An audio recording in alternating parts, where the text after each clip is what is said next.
88% of my constituents in a poll by the local paper said that they wanted this dissociation between York and the Duchy of York. We're a human rights city, we've got high values and standards, and we didn't want the association with the Epstein empire. There needs to be a discussion between the palace and parliament to determine what has to happen next. And I think the reality of that, they should just proceed with this small measure. And then it seems to right the wrongs of history. Really, we need to think about the victims and survivors in this. Rachael Maskell, you are the independent MP for York Central. I'm speaking to you because we had the news on Friday night that Prince Andrew would cease to use several of his titles, but he'll still be going by Prince Andrew because he is the son of the late Queen. Rachael, you don't think that goes far enough? Can you tell me why? Well, I've listened to the victims, survivors and their families, and they said they want to see a removal of the titles. And ultimately, he still holds those titles. They're titles of privilege.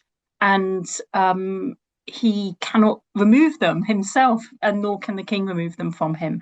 And that's because there's no mechanisms for that. So I researched this a few years ago when 88% of my constituents in a poll by the local paper said that they wanted this dissociation between York and the Duchy of York. We're a human rights city, we've got high values and standards, and we didn't want the association with the Epstein empire. So, of course, wanting to break that, I sought how to achieve it. And it seems that we need an act of parliament to be able to change the law to enable the king to either say himself that the title should be removed, or a grand committee of parliament, which could be made up of members of the House of Lords and House of Commons, to come together and make that recommendation to the king. As you just said there, it is voluntary. You know, he has relinquished his titles voluntarily. He's essentially fallen on his sword. But I just wonder, what do you think that says to the victims, that it was eventually Prince Andrew who had to make the decision that it was time for him to leave behind his titles, rather than, you know, perhaps the state intervening in order to do so? I mean, we're talking decades on since the incident allegedly occurred, and we are clearly years on since the recommendation to remove the title occurred. So it does seem that there's timing which is intersecting with the publication of Virginia Giuffre's book, which she has written posthumously, and it seems that that is all coming together at the same time. So I don't know what that says, but obviously better late than never. But quite frankly, it's only a small step because he still holds those titles in reality. What do you think about I mean, it really is a presumption because we don't really hear much directly from the royal family, but, you know, this assumption that King Charles would not want to take up parliamentary time, and therefore that's why the decision has been made privately rather than it being an act of parliament. What do you think that says? I mean, do you think it is a good use of chamber time to be debating this topic? Well, the private members bill I put forward had just two clauses in it. One clause of action, and then another clause was the standard clause you'd write into legislation. So we're not talking about a big piece of legislation. It could even come as an amendment to, say, a constitutional bill or something on that front. So I don't really see it taking up parliamentary time. What it would do is extend powers to the king, which I would have thought he would welcome, but also give the opportunity to remove titles. I think in reality, once there is an understanding between senior politicians and the palace and the mechanisms which are available, I think there needs to be a discussion between the palace and parliament to determine what has to happen next. And I think the reality of that, they should just proceed with this small measure. And then it seems to right the wrongs of history. In the past, they have had specific pieces of legislation, such as the Titles Deprivation Act of 1917, which was the last time a title was removed, when people fought against the Britain in the First World War. There they named individuals in that legislation of removing the titles. My bill would be more broad brush, so there wouldn't have to be subsequent bills. This would enable any monarch in the future to remove any title in the future too, including peerages. You said there, you know, sort of righting the wrongs. I suppose the sort of abstract, you know, the macro issue at the heart of this is, you know, the Epstein and what he did to his victims. And I just wonder, do you think that there would be better retribution, or whether, you know, even reparation, if perhaps there was more intervention in, bringing his crimes to light? Do you think that perhaps there should be more of an involvement in the Met Police cooperating, for example, with certain alleged perpetrators being extradited to the United States? Well, 3 years on to the day of the Alexis J findings of the independent inquiry into child sexual abuse, of course, we're thinking about these issues really seriously and the powers which do exist there. And allegations have been made, very serious allegations have been made. I'm not to play judge or jury, but there should be accountability and process to address history as well as the future. Now, some of these matters may never be able to be proved. But one thing that we do understand is in the whole Epstein empire, there was a disgusting behaviour by many rich and powerful men. And in that sense, all of the wrongs of that period need to be looked at to ensure that not only do the victims and survivors have their justice, but also to ensure that no such occurrence could occur again. I don't know if any of us have confidence as to how all those circles are held to account, but clearly there was mass abuse that occurred on these resorts.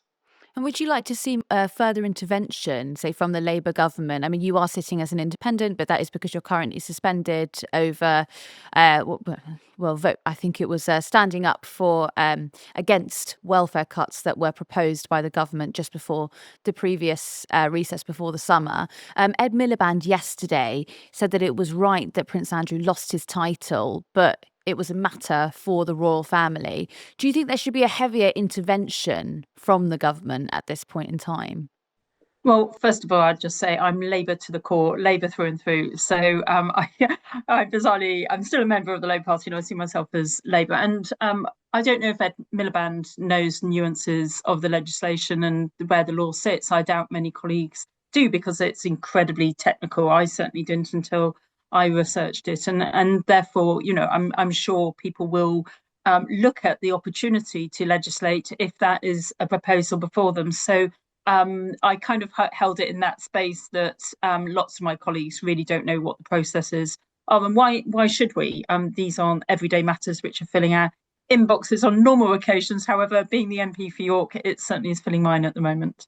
Do you think that, looking at Prince William and his response, we read in the Sunday Times over the weekend that he would not invite Prince Andrew to his future coronation. Do you think that that would be enough, perhaps, to persuade people back towards the royal family or the second iteration of the royal family under Prince William after this furore? Do you think that would be enough if someone has perhaps had their nose turned up by the events that have, unfolded over the last decade? Do you think that could bring them back into appreciating the monarchy?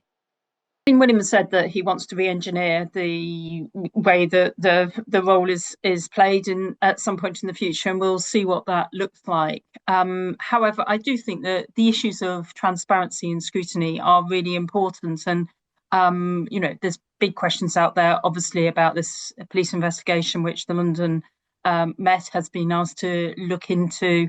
There's also questions about resourcing and how that all works. None of us really have an insight into it because many of these matters aren't for Parliament to scrutinise either. In fact, you can't talk about the royal family in Parliament, whether favourably or not. And it's just non-parliamentary to do so. And those traditions are very much respected in the House. However, clearly we will see what evolves, but I do think the country is saying that they want transparency when 2/3 of the country have said they want the title removed. I think the family firm should be very much listening to that and to consider what steps it can take. And that's why I think a private discussion, probably between even the Prime Minister and the King himself, about the role of Parliament in that would be a helpful part of the process to move things forward. I just want to ask you finally about Virginia Giuffre. I mean, I think it's fair to say in the years before her death, she was sort of ran through the press and the media in a rather unfavourable light. And I wonder, do you think that perhaps it is the time to take stock and maybe stop for a moment and think about how we are discussing potential or alleged victims of sex trafficking in our media landscape? It's so important. The spotlight keeps moving to the alleged perpetrators. And I think really we need to think about the victims and survivors in this. I mean, clearly there was at scale young women who were being sexually exploited in that environment. Clearly, there's somebody also serving a prison sentence, Miss Maxwell, in the United States. But of course, people will be living with the trauma of those years. I mean, obviously, I haven't read the book, but we've heard extracts across the media in the last 24 hours saying that, she wondered if she would even survive the trauma she was experiencing. That is really tragic. And the fact that that was replicated so many times with these young women. So, of course, it's really important to recognise that serious abuse and, and a violation of people's own personal rights have been made by these rich and powerful men. And ultimately, we've got to ensure that this never occurs again. And those people are and their families are very much supported at this time.